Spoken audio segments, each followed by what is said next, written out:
আচ্ছা, আমরা এখন দেখব কিভাবে ৫ যুক্ত বিজোড় সংখ্যাকে খুব সহজে গুণ করা যায়। কিভাবে ৫ দিয়ে যেকোনো বিজোড় সংখ্যাকে খুব সহজে কি করা যায়? গুণ করা যায়। এটার জন্য আমরা কি করব? আগে সেই বিজোড় সংখ্যাটাকে হাফ করব। কি করব? অর্ধেক করব। ৬৫ কে হাফ করলে হয় ৩২.৫। ৬৫ কে হাফ করলে হয় কত? ৩২.৫। তাহলে আমরা এখানে লিখব ৩২.৫। শুধু জাস্ট দশমিকটা লিখব না, এতটুকু। ৪৫ কে হাফ করলে হয় ২২.৫। ২২.৫। জাস্ট দশমিকটা আমি কি করব না? লিখব না। এটা করলেই এটা গুণ হয়ে যাবে।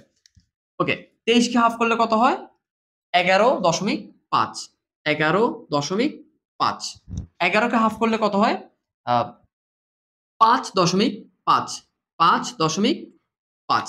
এভাবে আমরা খুব সহজে ৫ যুক্ত যেকোনো বিজোড় সংখ্যা, যেকোনো কি সংখ্যা?